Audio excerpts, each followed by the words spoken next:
The people, the people, the people. You are now in the Nexus with your host, Charles Wilson. Good afternoon, Richmonders. I am in a bittersweet mood today.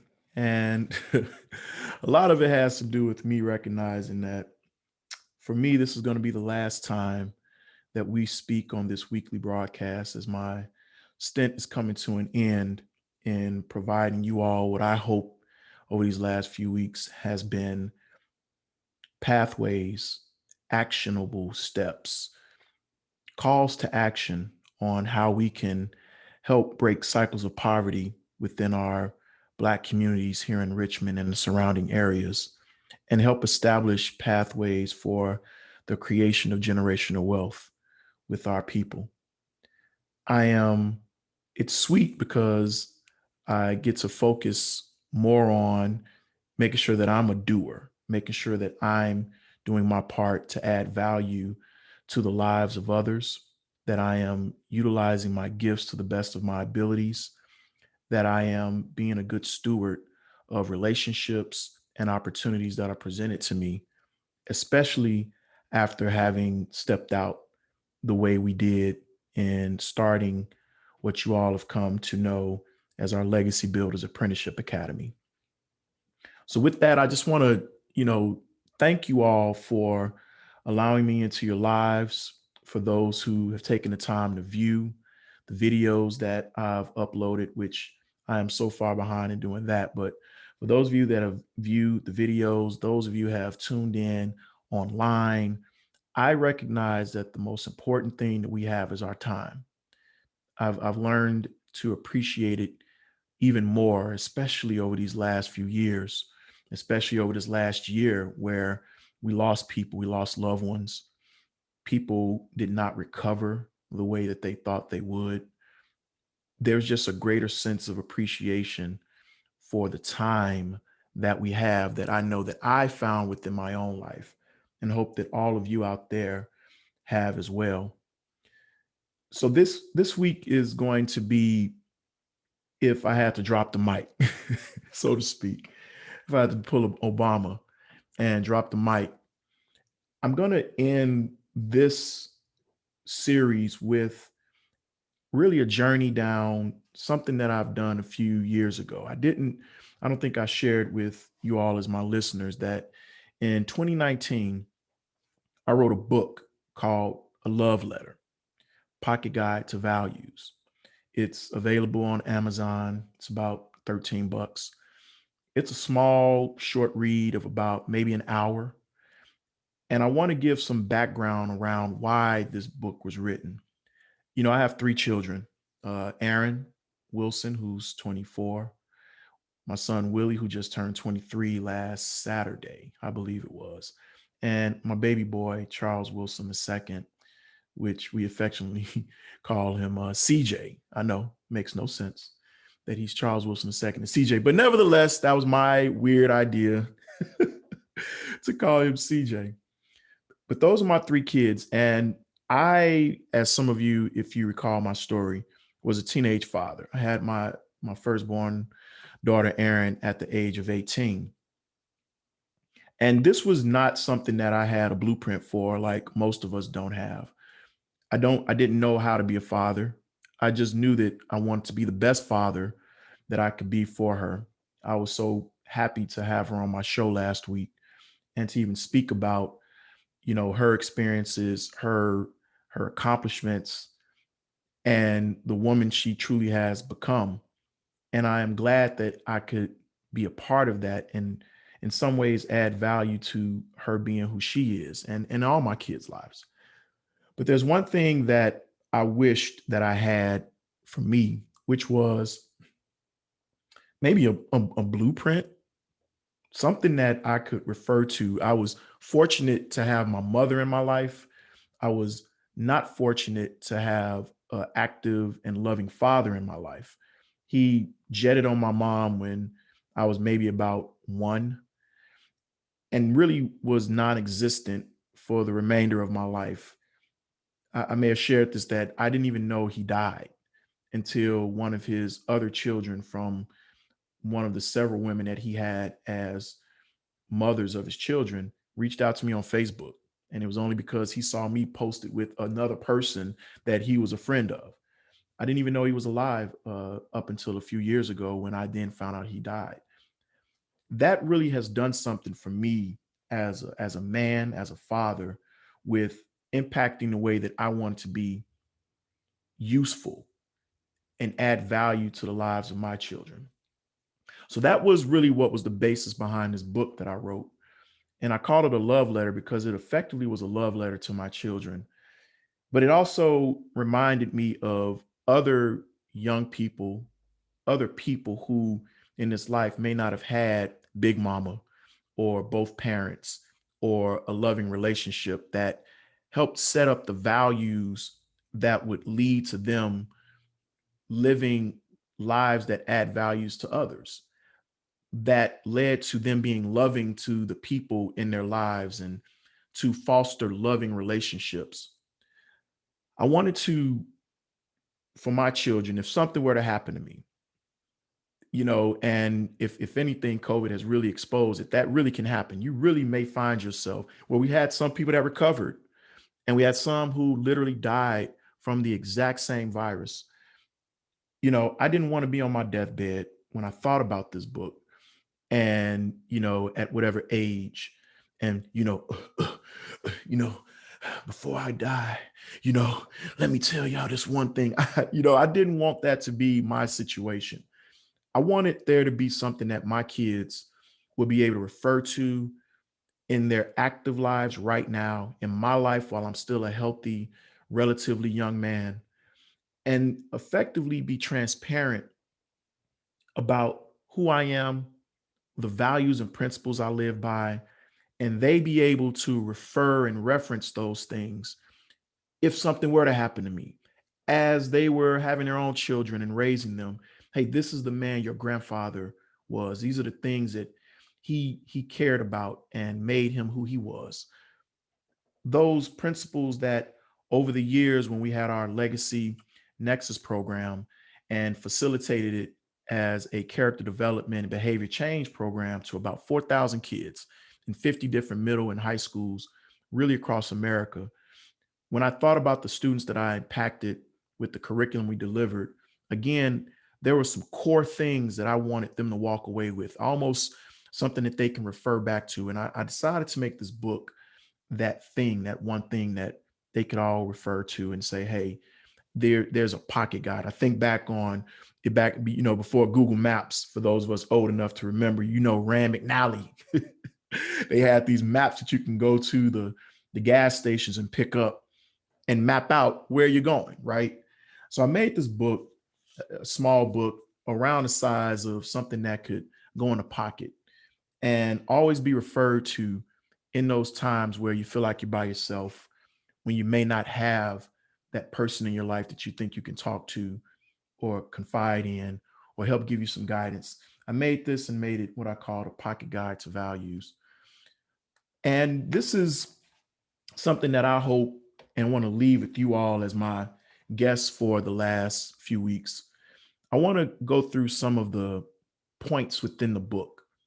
We won't read the whole thing. Again, it's a short read anyway, but I want to sort of highlight some of the components within here that I hope adds value to you, the way that I hope it added value to my own children, the way I hope that it adds value to those other young people or people out here who are looking for some type of base, some type of foundation that brings us back to those ways where our families were whole and we understood what love was, what giving was, what having a moral compass meant. I think it's time now for that again, right? And so with that, I want to go through some of the some excerpts and points within the book and share that with you and encourage you to check it out in your own time. Um, because these things, in my opinion, are foundational, especially for what I'm doing here at the Legacy Builders Apprenticeship Academies. Like we said before, this is meant for the people. We're doers. My wife, Lamisha Wilson, and I, we've poured ourselves into this community, and we hope that with that outpouring that it attracts other doers to help create this village that we continue to talk about, and knowing and recognizing that once we've built that village, we truly believe and have seen already that they will come, that they will come, and they will come with love. We're recruiting this upcoming cohort of HVAC or HVAC technicians that we're going to be training in probably the first week of September. We're recruiting for that second cohort. We're going to be rolling out for carpentry here in the Richmond area. And then we're also I'm happy to announce we're going to be recruiting for a cohort to stand up in Petersburg, which is also going to start in that first or second week of September. So we're doing, and it requires me to be on that front line in order to do that. So I want to leave you with something as I close out this last segment and read to you some parts of my book, Pocket Guide to Values, a love letter. And we'll start with this first piece, that there is no one better at being you. You're the best. We often feel pressure to conform to what others deem as normal behavior. But what is normal? Like, who's that person that determines what normal is and what it isn't? I'm here to tell you and share with you that you out there listening, you viewing this, that you are one of a kind, which means you have the power to create a brand new, not normal anything when you focus your talents and efforts and imagination into creating it.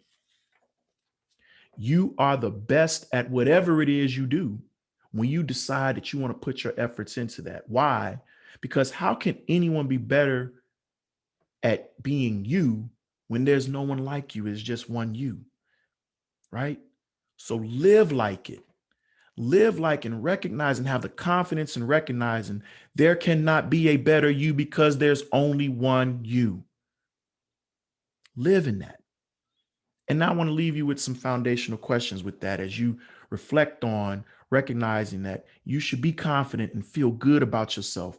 Are you proud of the person you see when you look in the mirror? Are you proud of the effort you put into your work, the assignments, or your purpose? Or have you allowed someone else to define you and who you are? Have you allowed that burden to suppress and keep you from being the you that you recognize that you are, that you can be? You're unique. Live like it. The next topic within the book I talk about, it's titled, Don't Fear. It's just new. Sometimes we go into new situations and we find ourselves becoming afraid or fearful. I don't know this. This is unfamiliar to me. So I want to read to you what I say about fear. Fear has endurance, but being scared is temporary. Fear prevents, but scared invigorates. Fear cuts off creativity, but scared, that temporary thing, focuses the senses and attention. Fear says it's over, but scared says it's just the beginning. My charge to you is for you to take the initial step into something new. It's okay to be scared because you don't know what to expect. It's okay to look around and for everything to feel unfamiliar. It's okay to be the first or even the only one. Fear will rob you and spread to the other aspects of your life where expansion and growth should occur. What if will always be present? You always already know what the current situation feels like. You know what that is because you're already in it. So just take that initial step into that new frontier, that new place, that new thing that you're thinking about, that new thing that you're wondering if you'd be all right or good at. Do it. Because how long will you allow that invisible enemy fear to prevent you from taking that initial step?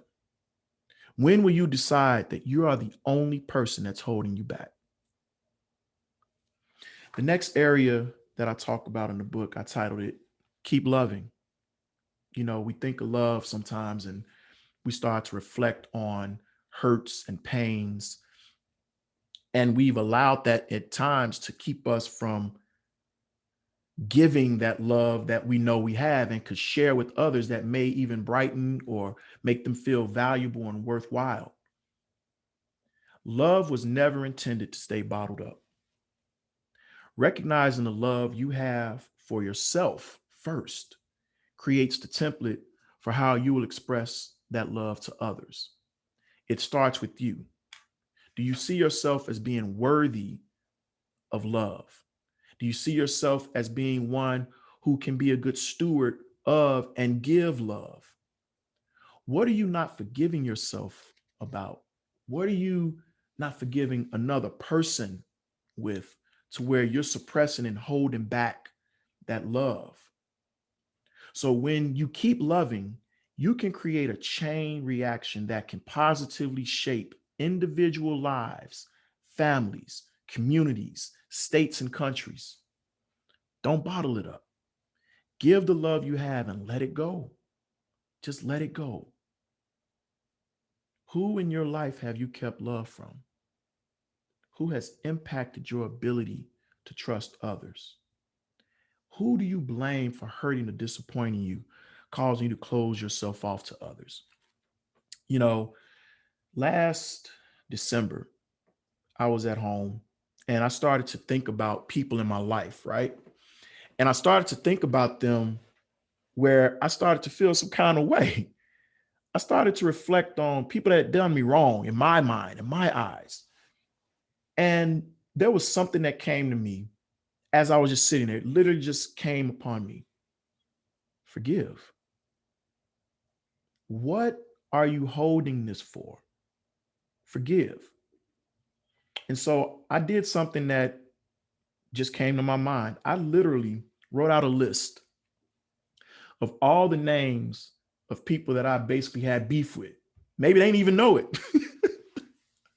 Which is so funny how you can have beef with somebody and they not even know it. You can dislike someone and they not even know it. Now I have some people that knew how I felt. Let's be real now. I had some people that really know how I felt about them.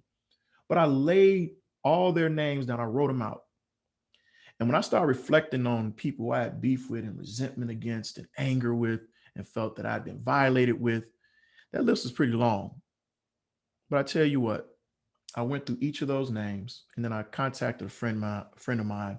Her name is Dr. April Timmons, and she's a clinical psychologist in Chicago. I shared with her that this was my plan, that I intended to write this list out, go through each name, and literally say, I forgive you. I let this go. And there was one question she challenged me, one thing she challenged me to do.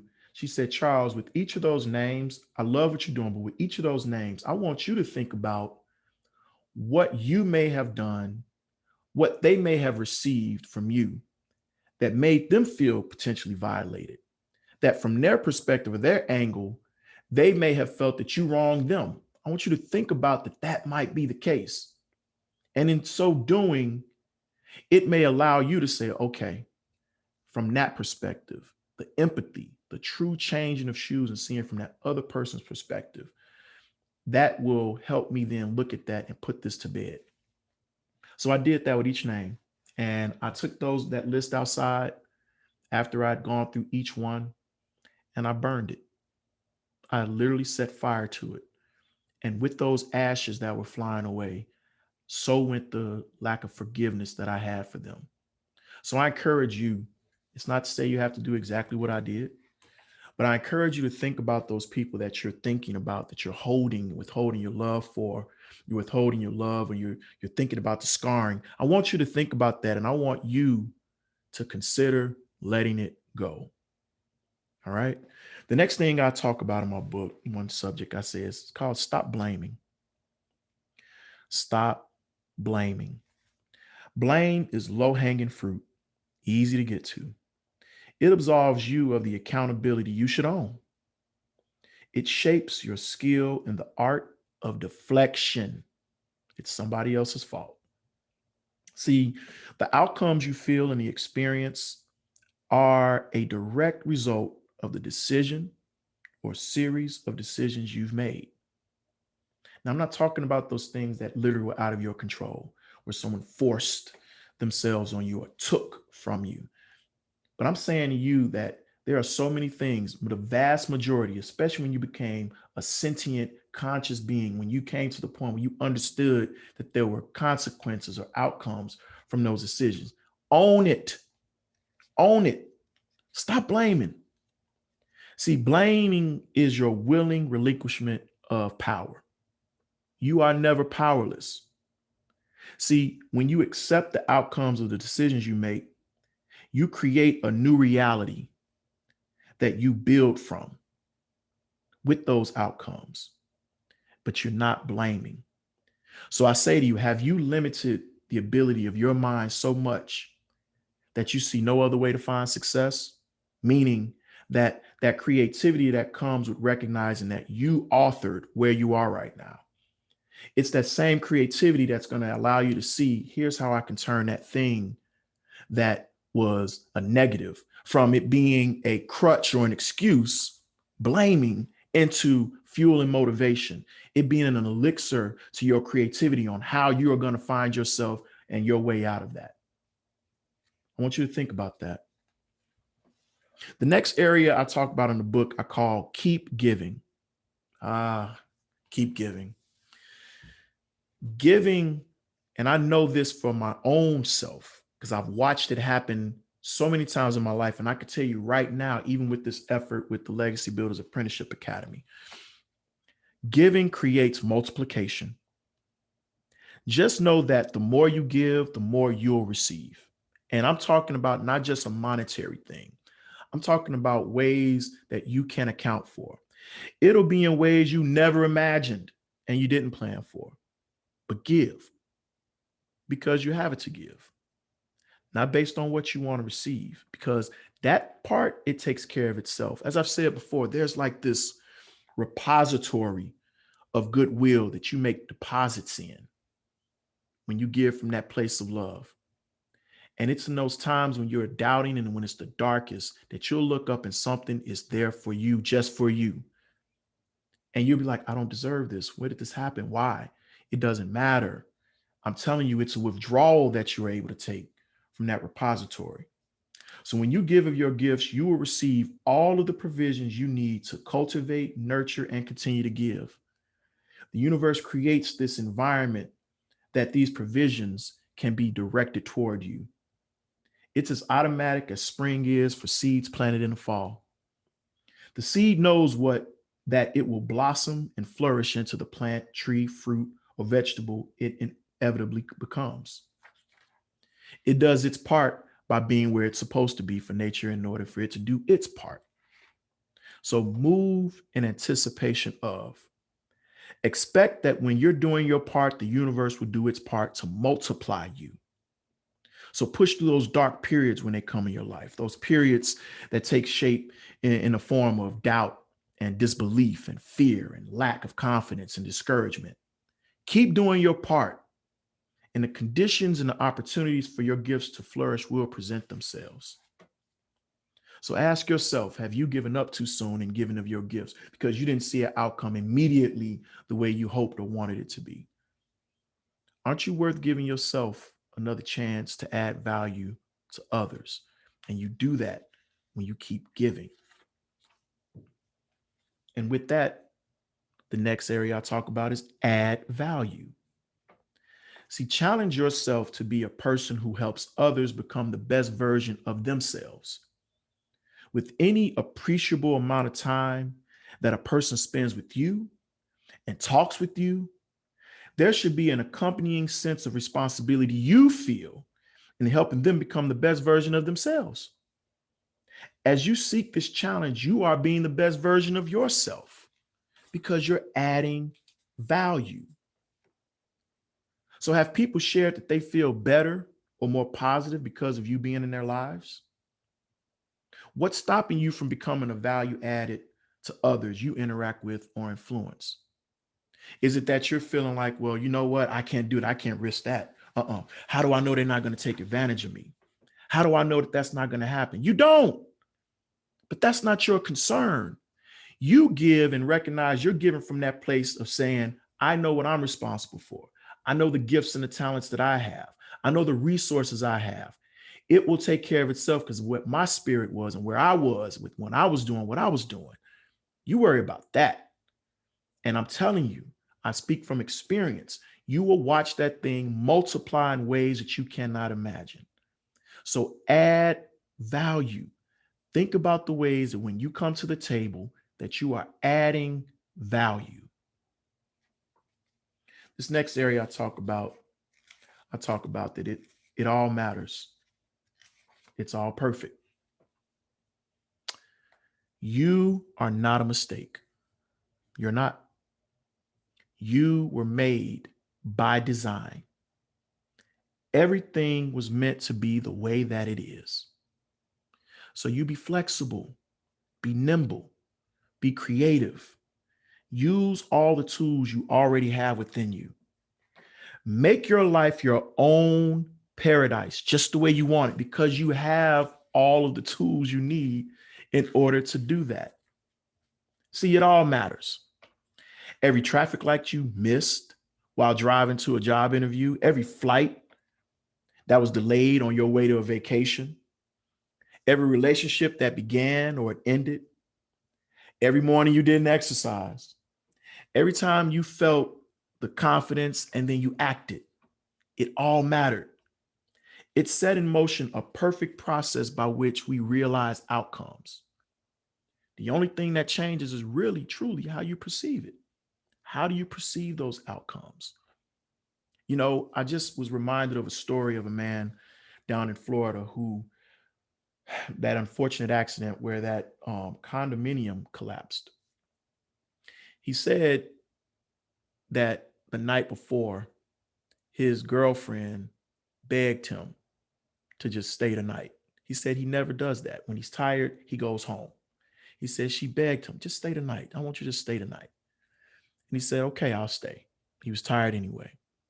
He said he woke up to hundreds of text messages, phone calls. Are you okay? And he's like, what do you mean, where am I okay? He said they were asking if he's okay because he didn't know, he hadn't tuned in to see that that condominium had collapsed, and where he sleeps, where his building, where his room, his condo was in the right smack middle of where the collapse happened. And he recognized that had he been there, had he not listened, that he would be dead or missing, as most of those individuals down there are. So I tell you this, do not get angry. It's very tempting. It may seem as though this ain't supposed to happen to me. It's the lens you look at it through. Do you realize that your experiences are not the final judgment for how wonderful your life can be? It's the lens you look at it through. That's what's important. And so finally, I want to leave you with this, because this really centers around the subject that I've shared since we started this journey a few weeks ago, that now is a good time. Now is. Conditions will never be more perfect than they are now. Now is the time you are inspired to think the thoughts that you are thinking. Now is the time that your gears are turning. Your imagination is crafting the vehicle by which your thoughts will eventually translate into reality. Your excitement, curiosity, adrenaline, and neurons are all firing in what seems to be an internal fireworks display. And you love it. You are extraordinary. When your imagination sparks, you are ready to do what needs to be done to make your dreams a reality. So my last charge to you is do, and do it now. What are you waiting for? What are the perfect conditions you believe should be in place in order for you to do what you need to do? What are you doing to create the conditions you believe are necessary for you to be a doer? And with that, I want to thank you all so much for listening. Again, join me on this front line. Let's break these cycles of poverty. If you have those people, again, in your life that you think can benefit from our Legacy Builders Apprenticeship Academy, again, this is free. It's free to the people. Call me at 773-332-9387. Again, that's direct to me, Charles Wilson, 773-332-9387. Or you can email me at charles at cwconsultinggroup.com, Charles at CW, two G's in there, consultinggroup.com. I am happy to have had this journey with you. I look forward to continuing to engage, being a guest speaker in different circuits, and and just being a part of the transformation that this beautiful city is undergoing, and ensuring that, again, I give of my gifts and encouraging you all to do the same for the people. So with that, the people, this is what we do this for. Until next time, go do Action Radio.